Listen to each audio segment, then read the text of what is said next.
we're going to construct the quantum states of black holes. So the way in which physicists think about this kind of thing is they often resort to kind of atomic method of building things. You imagine there's a big thing you want to make, and you make the big thing out of lots of small things. You put the small things together. That's the basic method in the construction of states in any kind of physical theory. So in this way, the way you talk is you say, there is a lowest energy state. It's called a vacuum. I'm going to here label it vac in that way. And if you're talking about a quantum theory of gravity, the vacuum is just the empty space, the empty geometry of space. There's nothing in it, right? Just completely flat, it's smooth, there's nothing in it. So the way you work is if you wanted to create states of the system, you need to create little ripples in it. So each little ripple, each kind of ripple, is given a name, and there's an alphabet, if you like, of little ripples that you can make. I'm going to call them x1, x2, x3, etc. So the method used in a lot of physics to describe the states of physical systems is you say that there's some finite alphabet of things you can do, things you can add to the system. It's like adding atoms to the system. So you take the vacuum and you add an x2 to it, then you add an x4 to it, then you add an x1 to it, or you may do an x2, x3, whatever you want, really, right? And this is the way of making all the states of a system.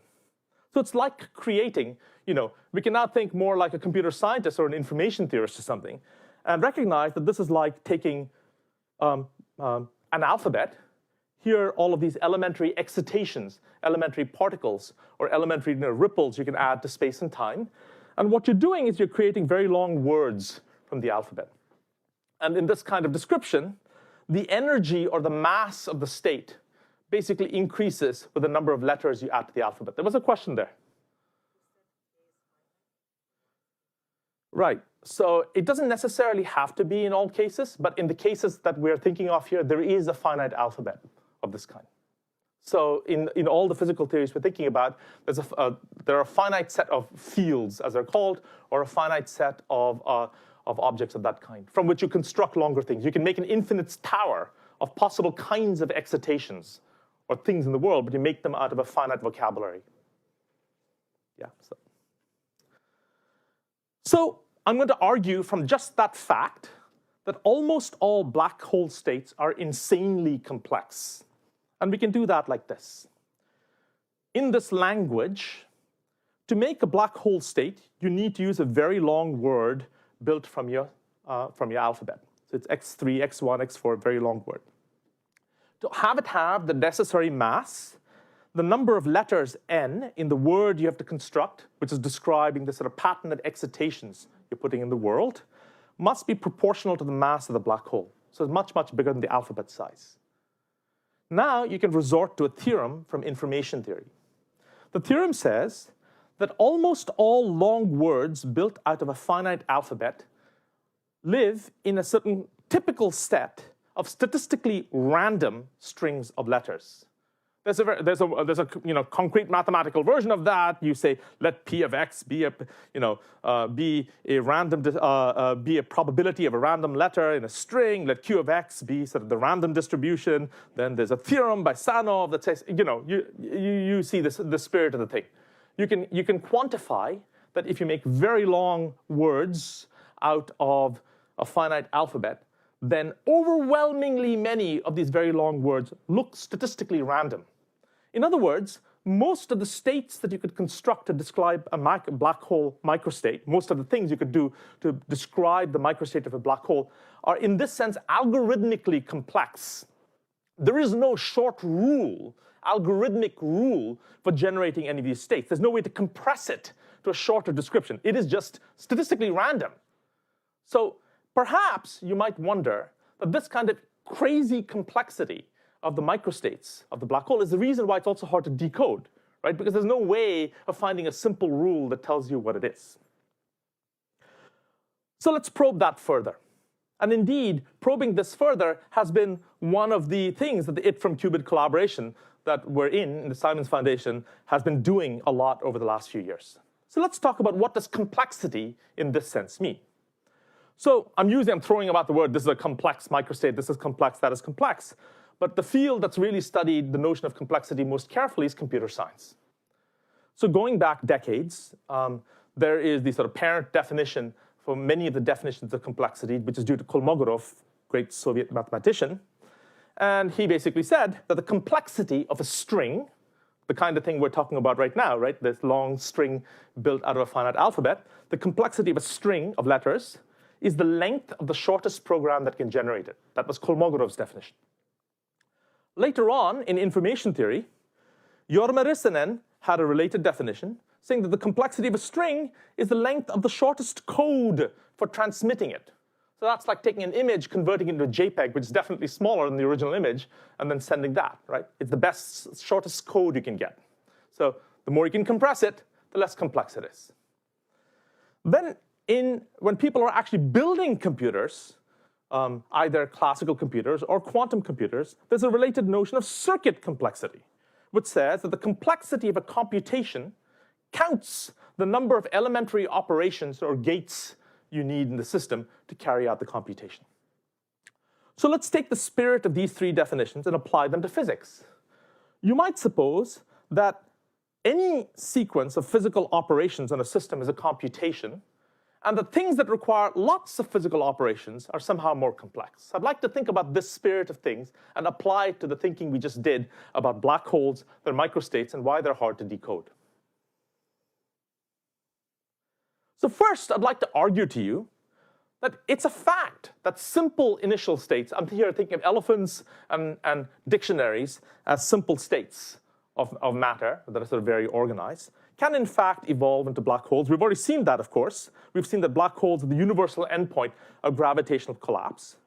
So it's true, clearly, that given that the black hole microstates are algorithmically complex, and given that the initial states aren't, they're structured things like elephants, it seems to be the case that algorithmically simple initial states can in fact evolve into complex black hole microstates, and entropy should seem to increase. So you could ask how this happens. How can this happen in quantum theories? So there's been a lot of work on that in the last few years.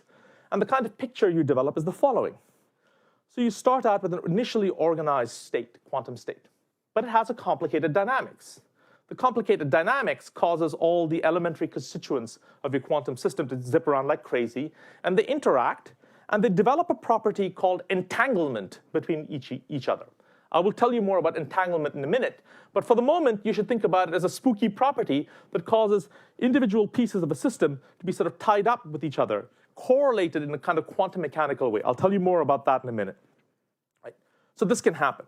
So if you do that, and then you view a subsystem there, so suppose you look at a part of the system, so the black hole has become very entangled, let's say, and look at a piece of it, turns out that that little piece will look as though it's statistically distributed and random. So the idea here is that the way in which the dynamics producing black hole microstates produces this complexity is that it leverages standard things that must be happening in quantum physics, in which the dynamics of a system can cause it to evolve from simple states into very, very complicated states that are entangled quantumly in a complicated way. Again, I'll tell you more about what quantum entanglement is in a minute. So how can this happen? So in the study of, not black holes, but regular matter, people have thought a lot about the notion of what's called chaos, of chaos. And chaos is a kind of dynamics that takes simple initial states and makes them very complicated. Let me tell you how this happens. So there are many systems, both classical and quantum mechanical, which are very, very sensitive to their initial conditions. So that, for example, the weather is one such example. Small perturbations in a system can lead to very large changes much later on in the weather patterns, things of that kind. Right? So in quantum mechanics, chaos in a dynamical system has been shown, at least in some systems, or in those that we can control, to sort of scramble information in a certain way. Let me show you how that works. So imagine you have a number of sites like this. Then what happens is that if you've got a complicated dynamics like this stuff bouncing around like crazy, the local information that's stored, let's say in this red arrow, can spread out and become delocalized across many arrows over there. And then this blue arrow can spread out. The information stored there can spread out over there. They all become entangled and correlated across long distances. And in this way, it becomes non-locally organized. Stuff that was originally kind of locally organized. We think about simple states as things that are locally organized. There's a thing here, there's a thing here, and I can understand the system separately by looking at the thing here and the thing there. So what happens in these kinds of very complicated, chaotic dynamics is the information that was originally locally organized in the system, to make it simple, gets spread out and entangled between many pieces so that you can no longer tell what the original system was or how it was organized without simultaneously querying many pieces of the later system. So basically, the information that was stored in individual parties early on becomes kind of shared as a shared secret, if you like, between many parties later on. So it becomes inherently delocalized. Obviously, that feels much more complicated. So in other words, multi-party shared information grows over time, and in this way, the complexity of states grows over time. So over the last 5 years, I guess, there's been an enormous effort to try to quantify this kind of thing very carefully and relate it back to the dynamics of the underlying formation of the microstates of black holes. So the kind of way people have been thinking is as follows.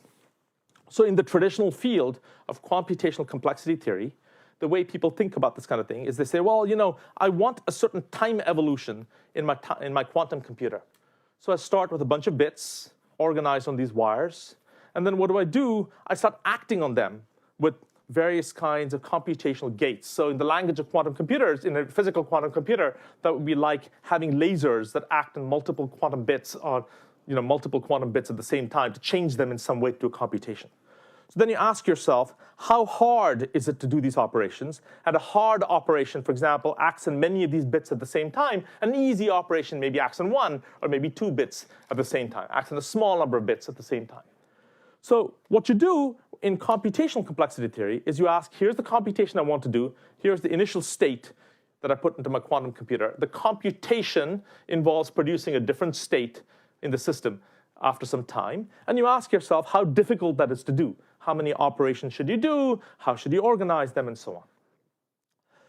So lately, I think in physics, we've been thinking about time evolution, the evolution in time in physical systems also as a computation. Why? There's an initial state, and it evolves in time. So you could imagine how many operations does it take, and what kind of operations do you need to start from the initial state to the final state. So in physics and quantum mechanics, you usually say that a quantum state must evolve over time by something called a unitary transformation. That simply means it's a transformation that preserves probability, and the laws of dynamics of quantum mechanics tell you how that works.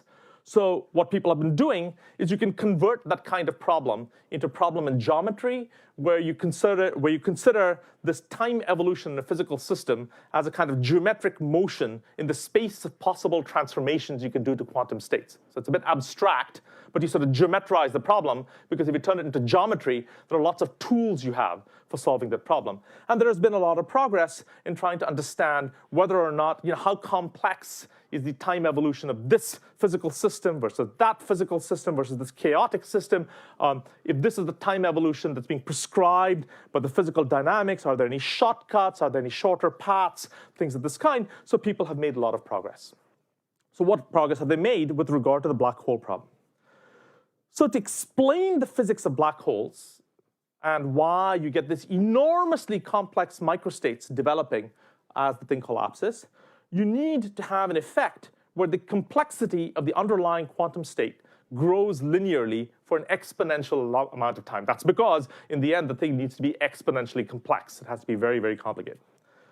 So a series of investigations have showed a bunch of things, such as, for example, if the quantum states of a system have the property that you can't transform one to the other by using simple operations, then you're guaranteed that this kind of complexity grows in time for a very long time. And by using various kinds of simple versions of the black hole formation problem, people have shown, we have shown, that it is the case, it is likely the case, that simple initial states in systems that can form black holes can indeed evolve into the kind of very complex systems necessary to describe black hole microstates.